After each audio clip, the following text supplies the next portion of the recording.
परमे सत्यमयि परमे सत्यं ज्ञानं सत्यं ज्ञानं ज्योतिररविन्द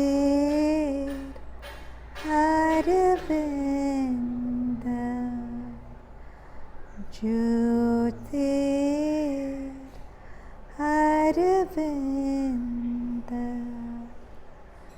ज्योतिररविन्द.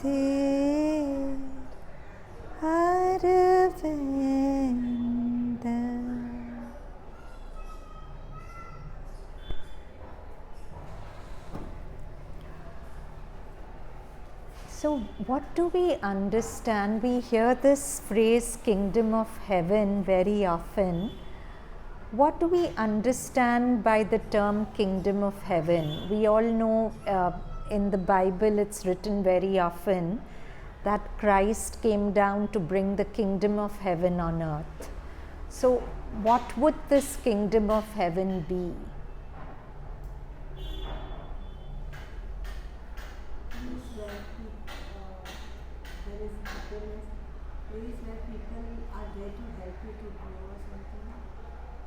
Yeah. Yes. So this whole universe, all the scriptures, every tradition of truth tells us that this whole universe is actually God.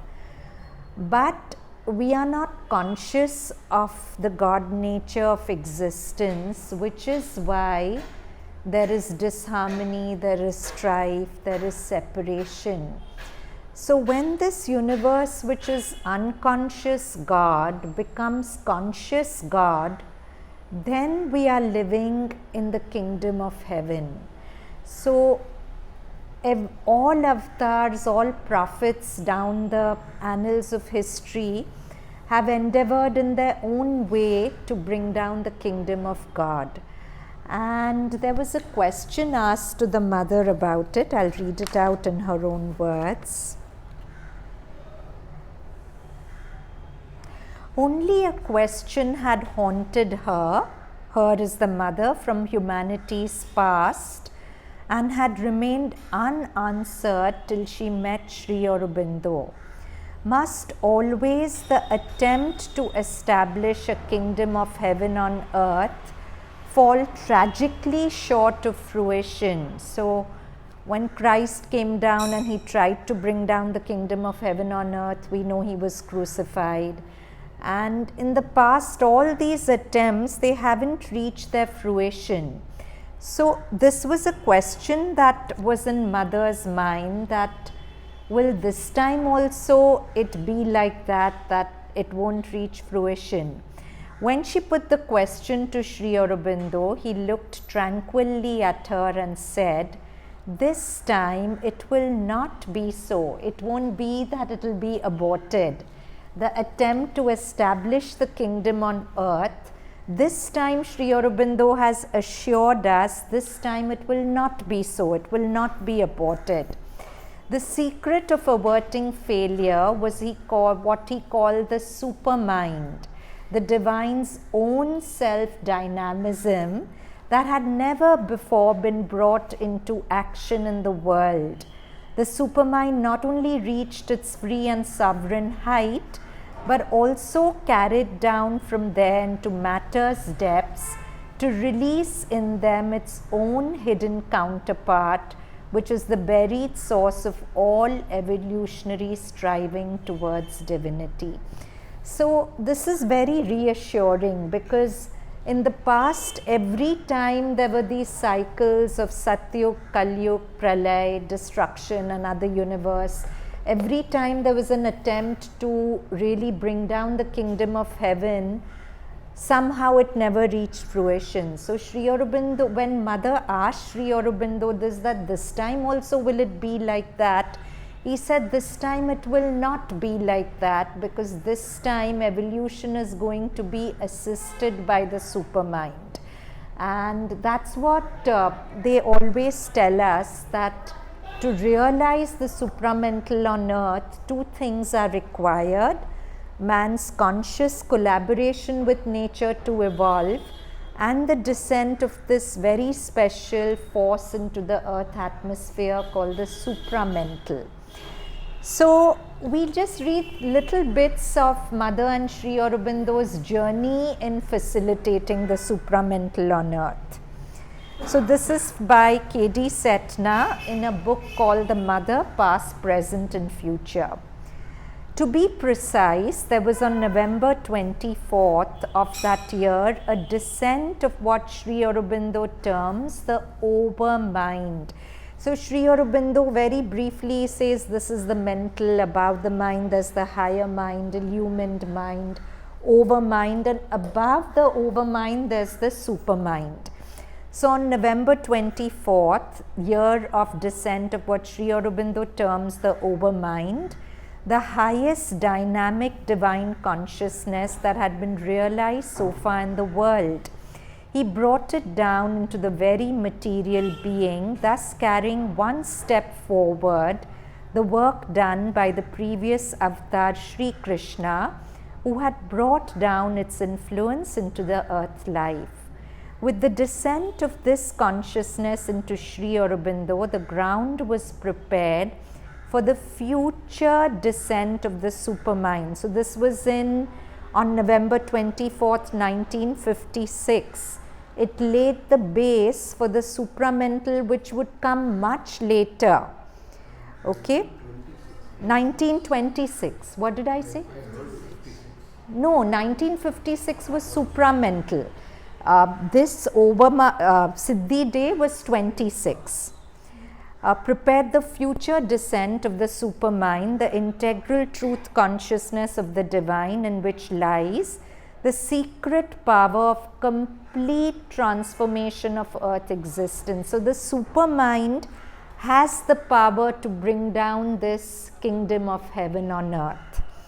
When the overmind was brought down, Sri Aurobindo summoned all those who were staying near him and told them that the time had come for him to withdraw into seclusion for concentrated work towards the supermind's descent. And henceforth the mother would be in the forefront, his Shakti and their Guru. The 9 or 10 months after the overmind's descent were a history of spectacular spiritual events. All who were present have testified that miracles were the order of the day. What can be called miracles happen every day, even now in the ashram. Wherever a great spiritual force is at work, the miraculous is inevitable. But many such events occur without any eclat, and often wear even the appearance of a natural phenomena. This is the quality of how things work at the Samadhi. What K.D. Setna is saying is not wrong. On a daily basis, there are probably miracles happening. But they happen so quietly that they pass off as ordinary.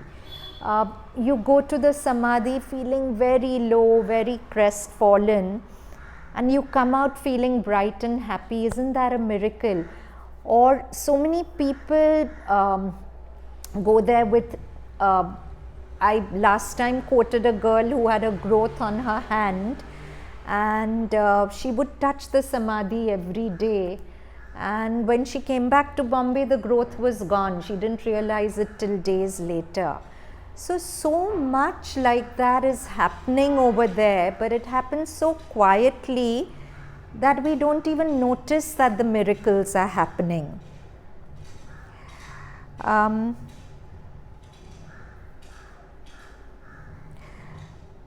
Those which were common occurrences in those 10 months were strikingly miraculous, and if they had continued, a new religion would have been established with the whole world's eyes focused on the wonder on Pondicherry. but the spectacular period terminated with an incident of profound significance. So a little after the Siddhi day, the mother received one day what she called the word of creation. But just as God Brahma is said to have brought forth the world with his word of creation, the fiat of a new world that could be marvelously built lay ready with the mother. A superhuman world was on the verge of being materialized. With this power, the mother went to Sri Aurobindo's room and told him, "I've got the word of creation." Sri Aurobindo sat silent for a while and then said, "This creation is from the overmind, and we do not want that. We have to build the supermind's world." The mother went back to her own room. She concentrated intensely for 2 hours, and at the end of them she had completely dissolved the whole new creation that had been on the brink of precipitation on earth. The greatest power in any hands during human history was set aside as if it were a trifle, all because Sri Aurobindo had said that nothing short of the highest divine truth was the ideal of manifestation for him and her. Miraculously grand though the manifestation would have been of the overmind deities, it would not have been an utter transformation of life and would have stood in the way of a still greater glory. The very grandeur of it would have filled the aspiring gaze of mankind and checked it from straining for anything beyond it, at least for a millennia. So, after the overmind came down, the mother got the word of creation to establish an overmental creation, which is a very great siddhi. But then creation would have got stuck there. It wouldn't have evolved to the supramental, and supramental is the one power which needed to come down on earth to really establish the kingdom of heaven on earth. So mother dissolved it. She gave that away. And then mother remarked in 1954 that even as far back as 1938, she used to see the supermind appearing in Sri Aurobindo's body. But what could not be done at that time was to fix it in the physical being. With her vision, she could see the supermind entering Sri Aurobindo's body, but it could not be fixed there. The first fixing took place in circumstances mind-bafflingly dramatic. This was in 1938. She used to see the supermind. 12 years elapsed. So 1938 plus 12 brings us to the momentous year 1950. Then Sri Aurobindo gave up his body, went through what appeared to be a disease with a fatal ending, but what, in consideration of the extraordinary concomitance of that illness and that death, can only be regarded as a supreme strategic sacrifice. Sri Aurobindo, in view of the lack of preparedness in the world to receive and hold the descending supermind, gathered, as it were, the whole force of mortal fate into his semi-divinized body, and in the act of giving up this body, exhausted that force in essence. So, somewhere mother writes, the supermind was already in Sri Aurobindo's subtle physical, but it could not fix in his physical. But when he left his body, it manifested from the subtle physical, and that's why we all know we could see that golden glow around him for 4 days. He took a drastic shortcut towards a goal which otherwise would have taken decades to approach.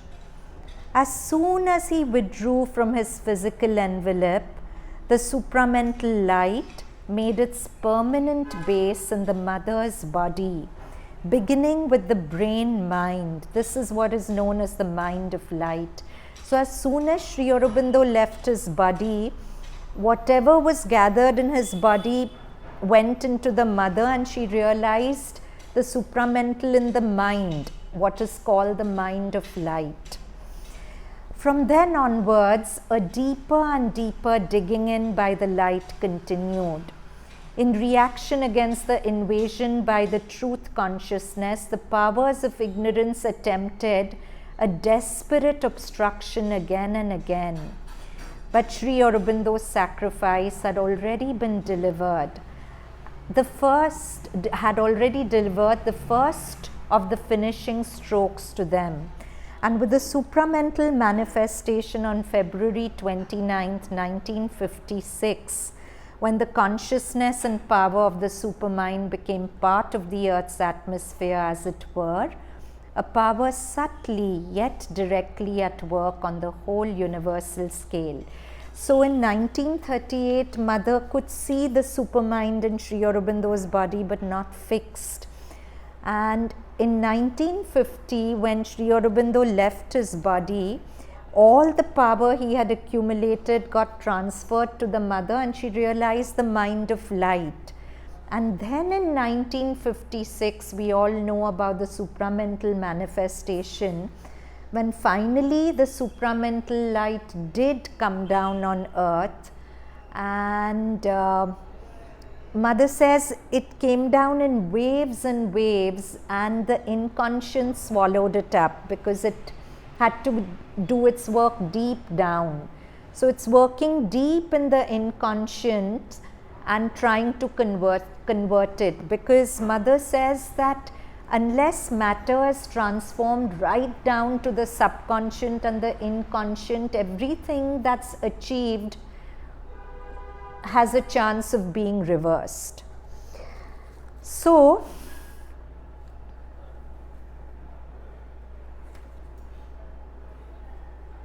the power of the supermind became part of Earth's atmosphere, as it were, a power subtly yet directly at work on a universal scale in the midst of old forces. The complete victory was assured, whose ultimate outer sign would be what the Mother called in her New Year message of 1957, the glorified body that can conquer all evil.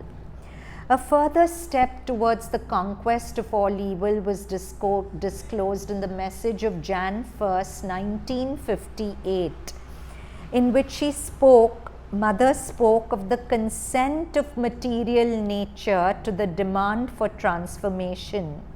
Nature has always been rejected by spiritual seekers because everyone before Sri Aurobindo said, escape the body, escape nature, go into nirvana.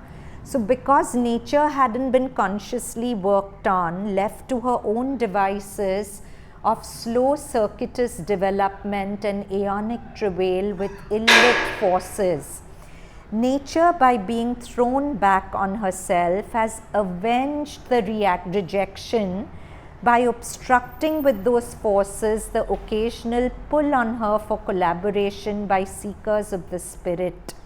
The Mother's mission was to take nature into herself, for indeed she was in essence all that here is the very stone of material existence.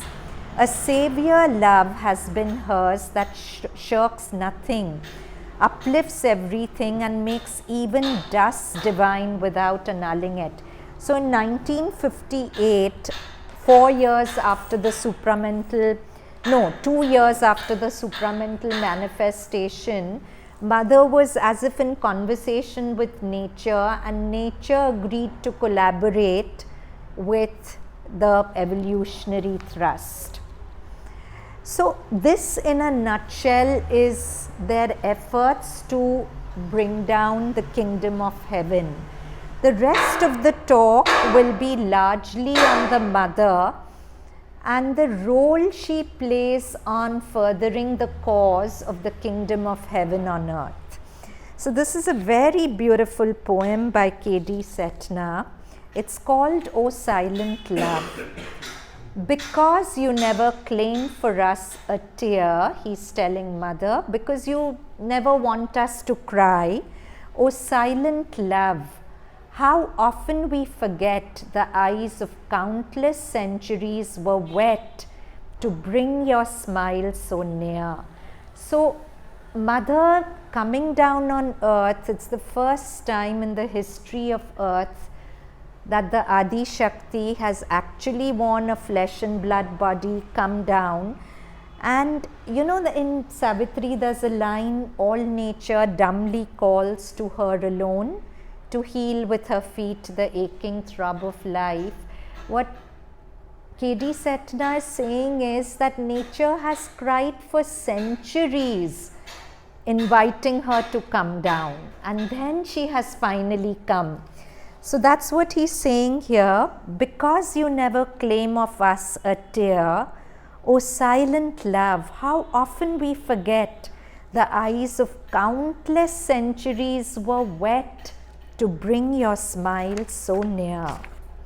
Forgive if I remember not the blaze, imperishable, perfect, infinite, of the far omnipotence from which you lit your lamp of human face.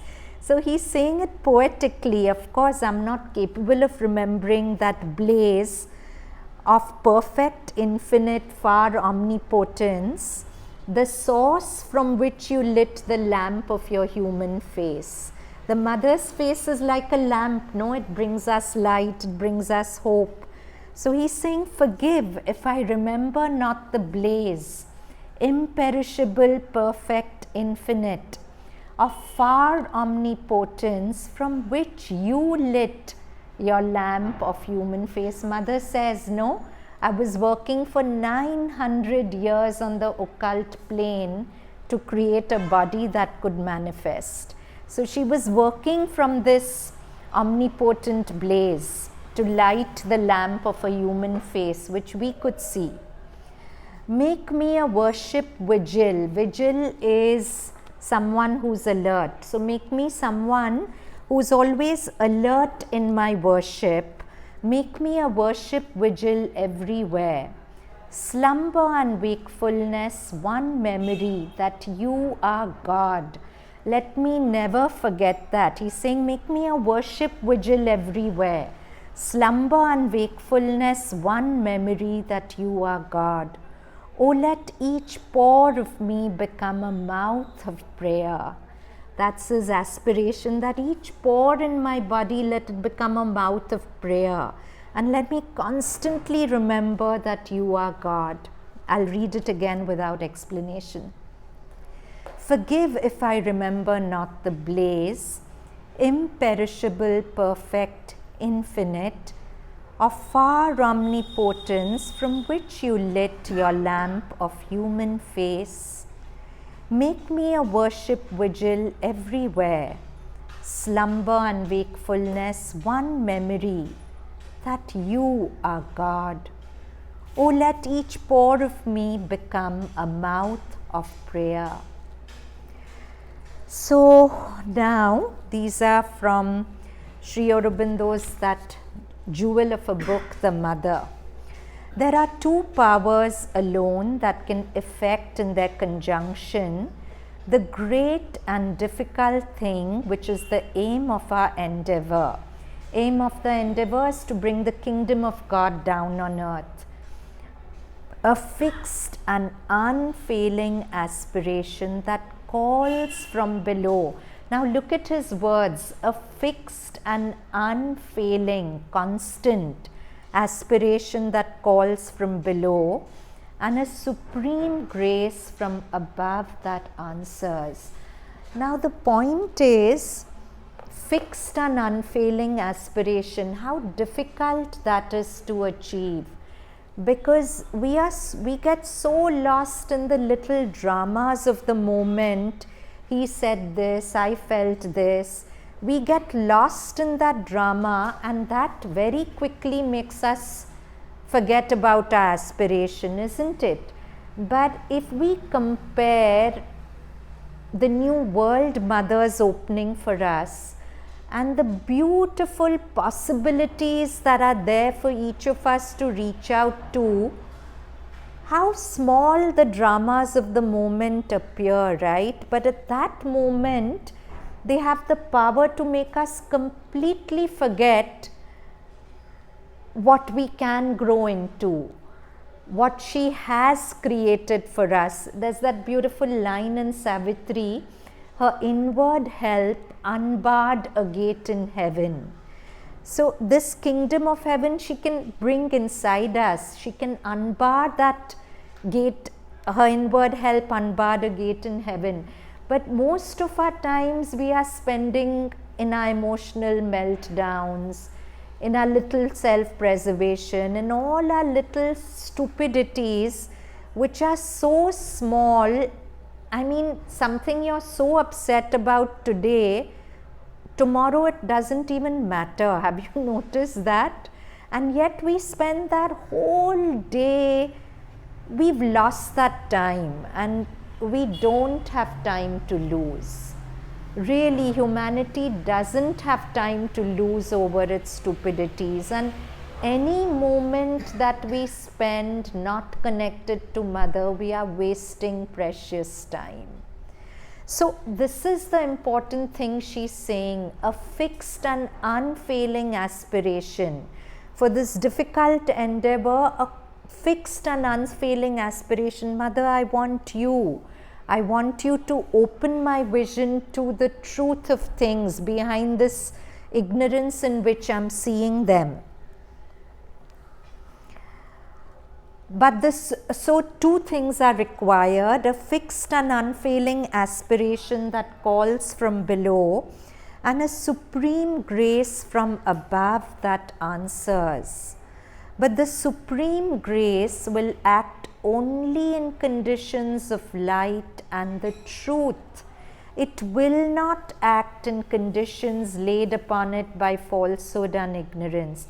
So, what are the two conditions to achieve the kingdom of heaven here on earth? One is a fixed and unfailing aspiration, and two, a supreme grace that answers. Now, the grace is there all the time, but the supreme grace can only act under certain conditions. So, if I get involved in the dramas of the moment, like I said, the dramas which look so big, at that moment supreme grace can't act, because you can't have light and darkness in the same room. If I shut all the windows and I want to stay in darkness, I'm keeping out the light, right? Every time I get into a negative mind state of fear, depression, I'm shutting my windows to the divine light. Then it can't act. So, the supreme grace will act only in conditions of light and truth. It will not act in conditions laid upon it by the falsehood and the ignorance. For if it were to yield to the demands of the falsehood, it would defeat its own purpose.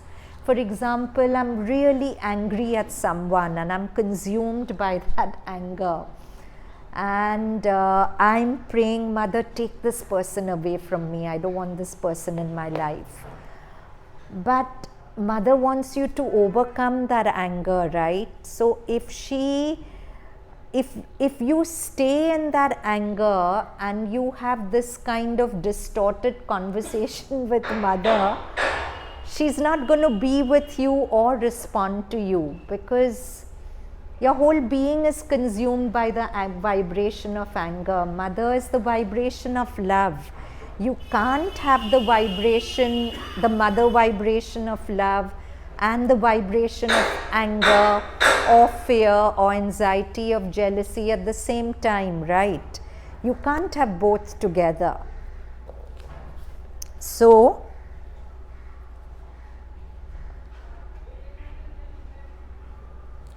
these are the conditions of light and truth, the sole conditions under which the highest force will descend.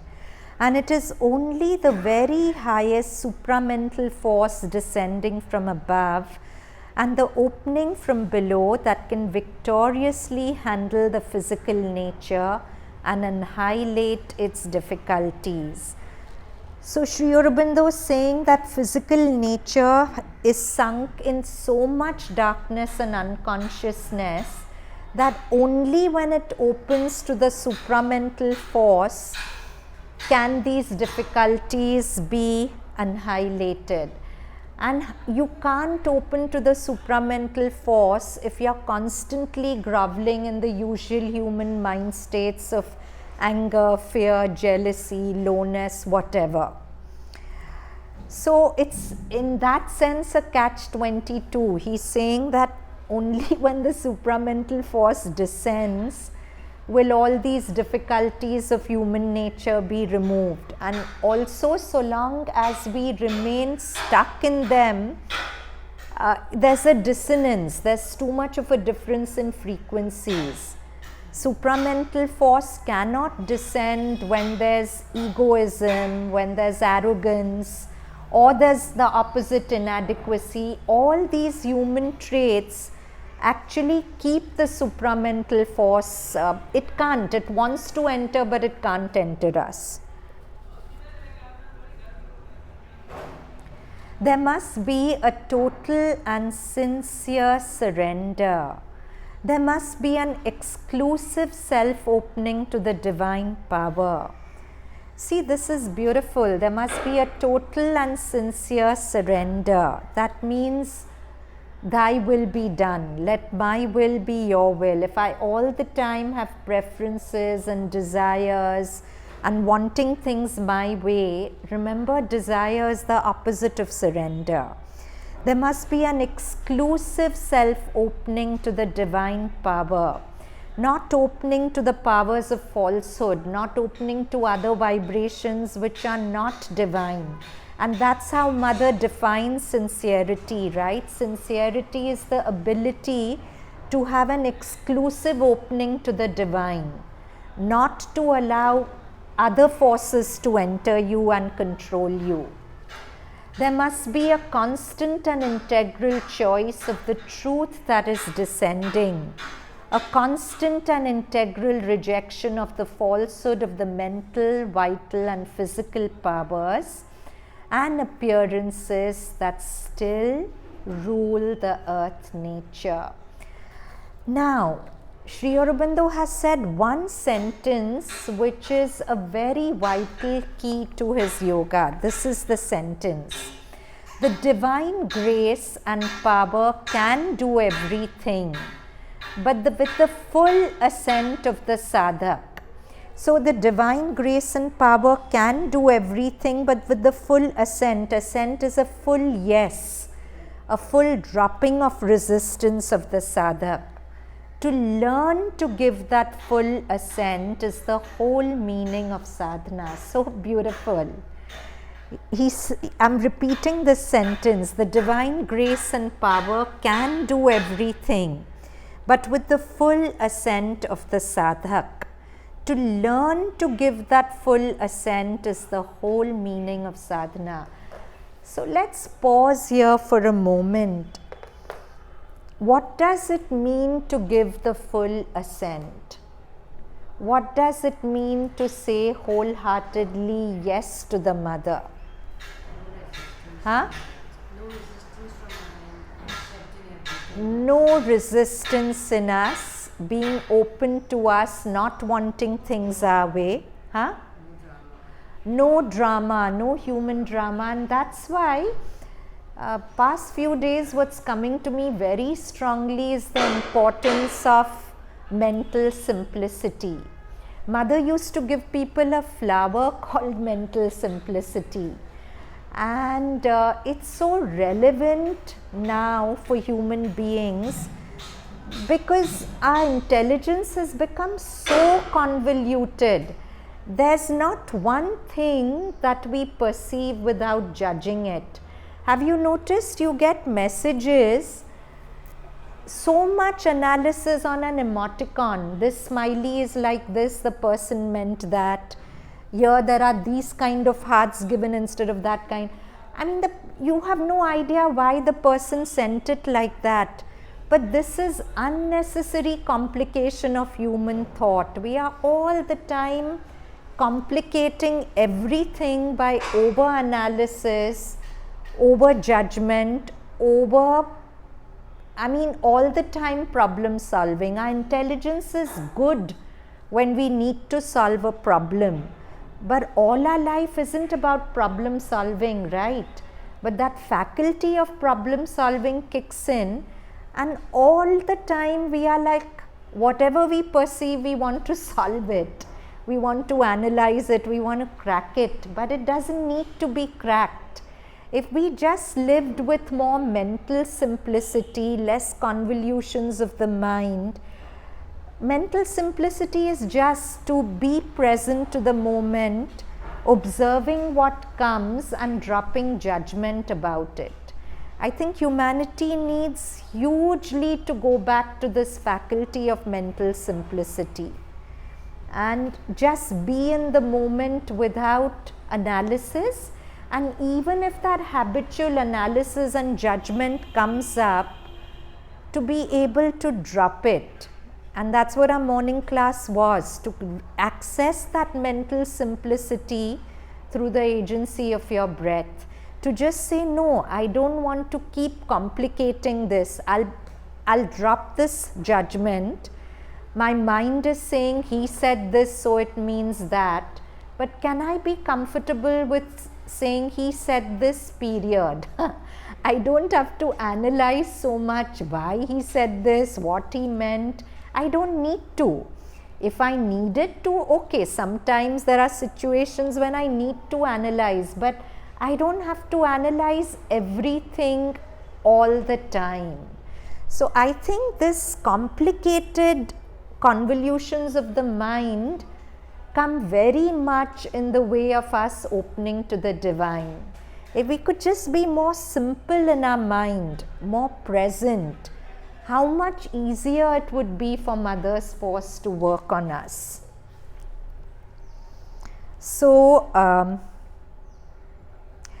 this is an article Dr. Belu Mehra has written on these lines. I'm reading from there. With this one small sentence, Sri Aurobindo not only tells us about the all-powerful and omnipotent quality of grace, which is that sentence she is referring to. The divine grace can do everything, but with the full assent of the sadhak. To learn to give that full assent is the whole meaning of sadhana. So with this one small sentence, Sri Aurobindo not only tells us about the all-powerful and omnipotent quality of grace, but also gives us the most beautiful and perfect definition of sadhana. To learn to give full assent to the working of divine grace is sadhana. As long as my assent is lacking in any small way, I am not fully ready to receive the full power and effectiveness of grace. The more my assent becomes complete and unreserved, the more completely and effectively the divine showers His grace upon me. So my task is to keep practicing this art of full assent, which again includes a triple labor of aspiration, rejection and surrender. Only through sincere personal effort I will build up my ability to give full assent to the working of grace. It is said that even the initial turn of the heart and mind to the divine's call is itself a working of grace. So while one's personal effort is highly essential in sadhana, even the will and capacity to make this personal effort are results of the working of divine grace. So this is of course true. The first time any of us turned to the Mother, we didn't turn to her because of our personal effort. It was an act of grace. She chose us first before we chose her. As the sadhana deepens, as the aspiration gets more intense and purified, as the faith, the shraddha gets more and more strengthened and surrender more and more complete, the divine responds with His grace and the sadhak steps begin to become sure and steady on the path. This special action of the grace is in response to the sadhak's aspiration and faith. Yet this grace was always there working for the sadhak, except that he himself didn't have faculties to see it as grace. He didn't have the faculties because he wasn't awakened to the workings of the inner reality within him. Once awakened to the truth of the inner world, however slightly and transient this may be, and once something in him slowly begins to answer the call of this inner world, he begins to sense an aspiring flame within, which if tended well, grows in intensity. As this aspiration grows, so does his ability to draw upon the grace. So our personal effort is to tend this flame of aspiration within us. As this flame of aspiration grows, our ability to draw on grace increases. Our openness to grace increases. Think of the rains. Every monsoon season, rains pour down from the skies above, everywhere, all around, for everyone. But only those who have developed a system for rainwater harvesting can access this bounty for further specific use. In a larger sense, the rain is helpful for all and everything in creation. We all enjoy and derive the benefit from the seasonal gift of Mother Nature like we do from other seasons.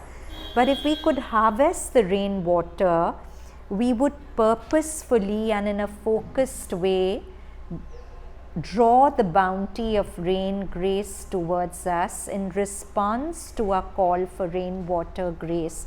So this is a beautiful analogy. When it rains, the whole earth profits from it. But there are few people who have taken the trouble to create a rainwater harvesting system. They can harvest more of the rainwater.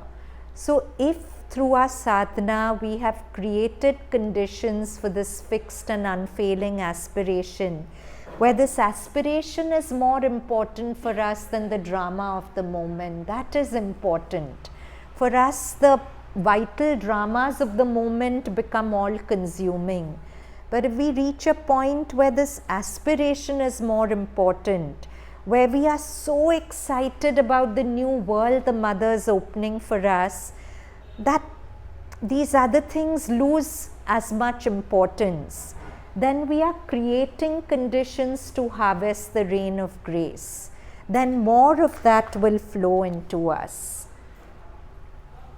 The working of grace will not always be obvious. In fact, many times it will take the sadhak through a period of darkness, yet with a purpose behind it. This mysterious working of grace that is not comprehensible by human reason is one sure indication that it is in fact grace of the divine, the one that is beyond all comprehension, the supreme. Now words of the Mother, words from Sri Aurobindo's book, The Mother.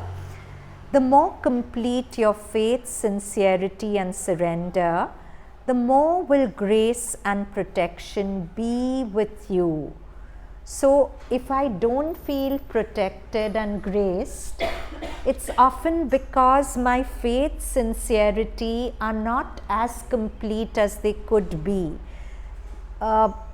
The more complete my faith, sincerity and surrender, the more will grace and protection be with you. So I have a friend, Firoz, who even currently he's just got his bicycle and he's cycling through the mountains and different terrains, carrying his whole house on the cycle. So one bag is his kitchen, one bag is his washing clothes, whatever, and he's cycling.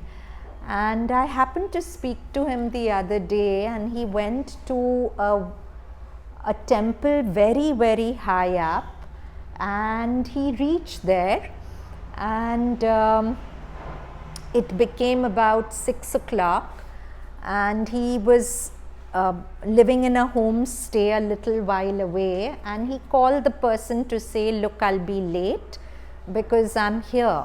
And the lady said, no, please don't come back. That place is full of vag. She must have meant leopards.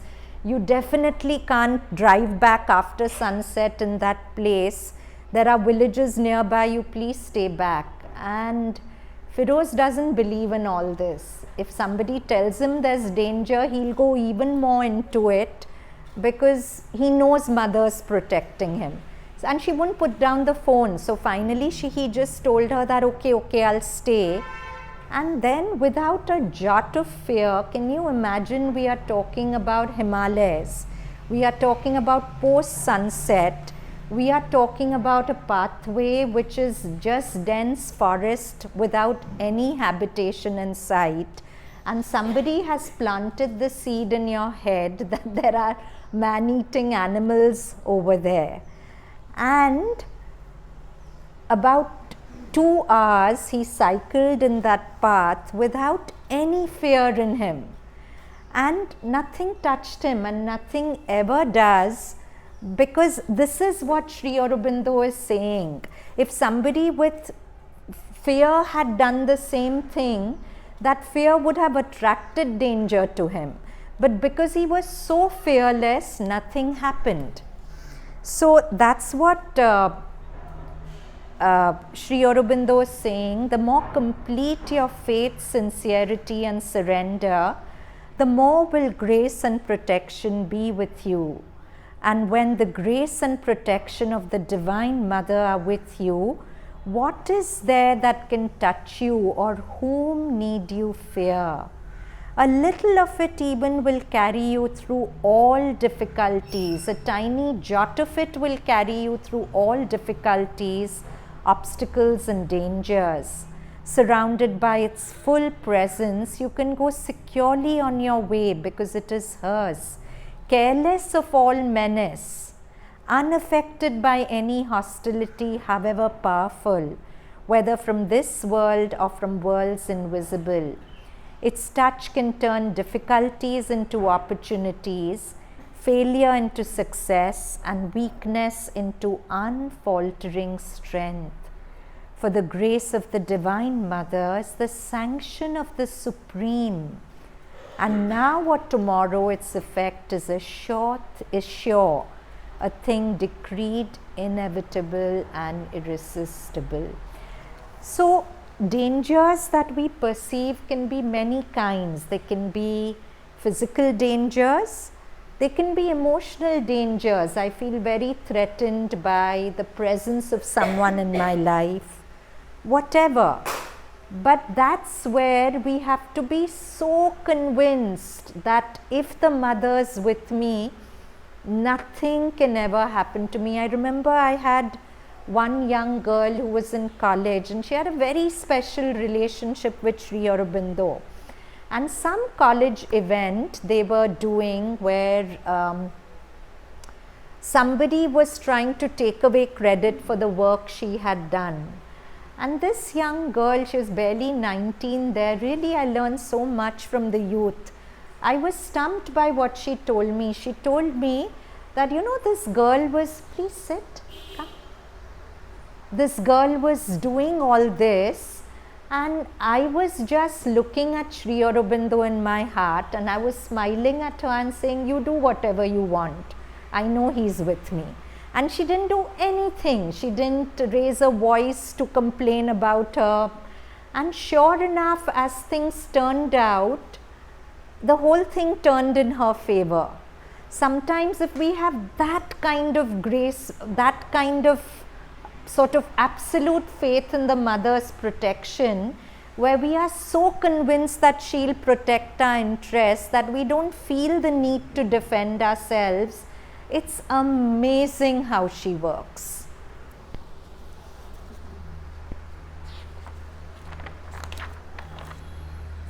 Okay, this is again from the book The Mother.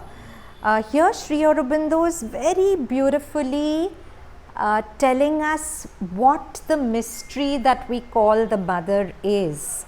So he says there are 3 ways of being of the mother, of which you can become aware when you enter into touch of oneness with the conscious force that upholds us and the universe. Transcendent, the original supreme Shakti, she stands above the worlds and links the creation to the ever unmanifest mystery of the Supreme. Universal, the cosmic Mahashakti, she creates. So he is saying there are 3 statuses of the mother. There is the transcendent mother, which transcends creation. She's the highest, and from there she's sort of sending out the lines of creation. She's planning everything. Universal, the cosmic Mahashakti, she creates all these beings and contains and enters, supports and conducts all these million processes and forces. So when we say everything here is the mother, that's the universal mother, her presence in everything in the universe. Individual, she embodies the power of these 2 vaster ways of her existence, making them living and near to us, and mediates between the human personality and the divine nature. But, so individual, in each individual she is there as the psychic being. But personally too, she has stooped to descend into the darkness. So this mother that we see is what he's talking about, because when somebody asked Sri Aurobindo after reading the book Mother, is this the mother you're talking about? And he said an emphatic yes. So can you imagine that this form that we are seeing, that sometimes all of us take for granted, it's the transcendent Mahashakti, the universal Mahashakti, all of that as if it's made a summary of itself and come to us to show its face. I don't think we understand the magic of what mother is here on earth. We really don't. We get too lost in the human face and the human body, but we must remember, mother said she took 900 years on occult plane to create a body in which she could descend on earth. So that's what Sri Aurobindo is saying. But personally too, she has stooped to descend here into the darkness, that she may lead it to the light, into the falsehood and error, that she may convert it to the truth, into this death, that she may turn it to godlike life, into this world pain and its obstinate sorrow and suffering, that she may end it in the transforming ecstasy of her sublime Ananda. In her deep and great love for her children, she has consented to put on herself the cloak of this obscurity, condescended to bear the attacks and torturing influences of the powers of darkness and falsehood, born to pass through the portals of birth, that is death, taken upon herself the pangs and sorrows and sufferings of creation, since it seemed that thus alone could it be lifted to light and joy and truth and eternal life. This is the sacrifice, sometimes called the sacrifice of the Purusha, but much more deeply the holocaust of Prakriti, the sacrifice of the Divine Mother, where she's left her kingdoms of heaven to bring down the kingdom of heaven here on earth. So there's this beautiful passage in Savitri, page 312.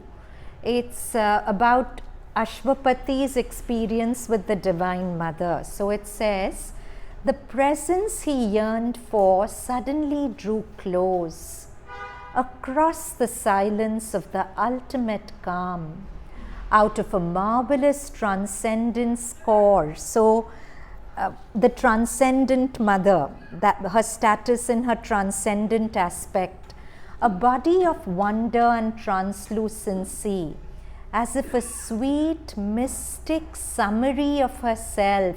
What a play of words. He's saying the transcendent and the universal mother are infinite, but this body is as if a summary of that infinity. What a play of words. This body is a summary of something so vast. Like when you have a very vast body of writing, you summarize it. So he's saying this is a summary of that. So out of a marvelous transcendence core, a body of wonder and translucency, as if a sweet mystic summary of herself, escaping into the original bliss, had come enlarged out of eternity. Someone came, infinite and absolute, a being of wisdom, power and delight. Even as a mother draws her child to her arms, took to her breast nature and world and soul. So I'll just read this passage out without explanation, just feel it inside you. The presence he yearned for suddenly drew close. Across the silence of the ultimate calm, out of a marvelous transcendence core, a body of wonder and translucency, as if a sweet mystic summary of herself, escaping into the original bliss, had come enlarged out of eternity. Someone came, infinite and absolute, a being of wisdom, power and delight. Even as a mother draws her child to her arms, took to her breast nature and world and soul. So we all know that finally, after almost a century's stay on earth, the mother finally left her body, and this created for a while among many sadhaks a lot of despondency, because many had thought that the mother would achieve her supramental body and a body which would never die. And there are so many cases of after the mother leaving her body, she appearing in dream or actual vision to reassure people that she was very much there. So we'll end with this beautiful experience of Sarah, who was K.D. Setna's wife. This is in Sarah's words. Heartbroken and utterly depressed, I came to you, my dearest mother, feeling lost and forlorn. It was between 1 and 2 a.m. on 20th November. This was 17th November, she had moved on. Is this a defeat of the divine, I asked. Why did you leave your body when all along we were expecting its transformation? Life is not worth living any longer, for all my hopes and aspirations were centered in you. You were the heart of my heart, my sole guide and protector. As I sat complaining thus and weeping inwardly near your body, which lay in state in the meditation hall, you know, her body was brought down on that bed which is in the meditation hall, and people came to pay respects to her, and then she was put into the samadhi. I felt a strong force pulling me deep within myself until I lost all sense of time and space. My physical mind, which is usually very active, ceased its noise. My body, which was full of pain and discomfort after a long, tiring journey, became so quiet that I was hardly aware of its presence. Then, slowly you appeared as if from behind a veil. You were clad in a pale gold robe. You looked young and beautiful, radiant with a brilliant white light. This light was strongest around the head, circling it with an indescribable halo. It extended intensely down to the waist. Still lower, it was still less bright. From your body, it spread out to the whole world. This is a vision she's having. Seeing me gaze at you in utter amazement, you smiled, your sweet and loving smile, and said, "There is no defeat of the divine. This too is a triumph leading to glory. This too is a triumph leading to glory." When you spoke these words, I understood them perfectly. Later, when I tried to explain them in a mental way, their precise meaning evaded me. Actually, words as we know them were not uttered, but I could hear within me what was silently conveyed. You added, "I have not left you and never will. Forget ego, give up self, live and work in harmony and unity for the divine." This is the agenda she's left us. 3 things. Forget ego, give up self, self-giving. Live and work in harmony and unity for the divine. Then, opening both your arms and interlacing your fingers, you finally said, "And the advent will not be far." Advent of what? The kingdom of heaven on earth. So she's given 2 messages in 2 sentences. Her moving on is not a defeat of the divine. This too is a triumph leading to glory. And she said that the advent will be near if you help, if you do 3 things. Forget your ego, give up self, live and work in harmony and unity for the divine. I was greatly heartened by your message. All sorrow and forlornness passed from me. The vision withdrew as if you had gone into another room. And I gradually woke up and became conscious once more of time and space and all that they hold for us. So, the gist of what we want to bring into our life through hearing today's talk is to remember that we should never take Mother's presence in our life for granted, even for a minute. It's a miracle that earth has never seen before, and a small fraction of humanity has had the privilege of knowing about her. More than half the world or more doesn't even know that such a miracle and wonder has walked on earth for almost a century and continues to leave her light body to walk on earth. And that makes it's not just about making spirituality easy.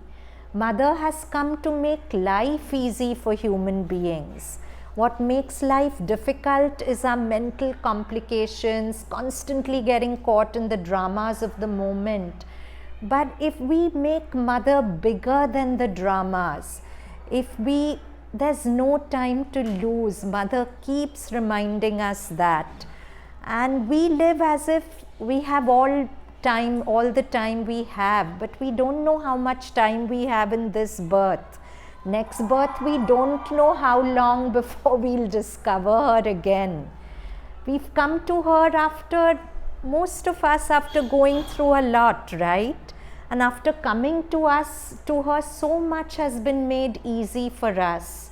And so much will be made easier for us if we really, really cling to her. But we keep forgetting. We keep getting caught in our drama. So when we do the next time, we get caught in our drama of inadequacy or our drama of arrogance. For some of us, it's "I'm too good." For some of us, some too bad. Both are equally bad dramas. So every time we get caught up in that, we are wasting precious time. And every time we can remember that the new world that the mother is opening for us is much more important. And precisely at those moments, we should rekindle our aspiration, rekindle our faith, call on her, and then everything in life becomes so easy and simple. It's not just that our meditations become magical, of course they do, but life becomes magical and simple if we learn to walk, inviting her into every step we take. And that's what she wants us to do. She once said quite poignantly that my tragedy and sorrow is that humanity doesn't call me enough. I'm here, I want you to call me. But humanity is so lost in all its drama and all its whatever that it just doesn't call me enough. So let's remember to call her as much as we can, and let's make her bigger than the drama of the moment. So with that, let's end. 3 Ohms.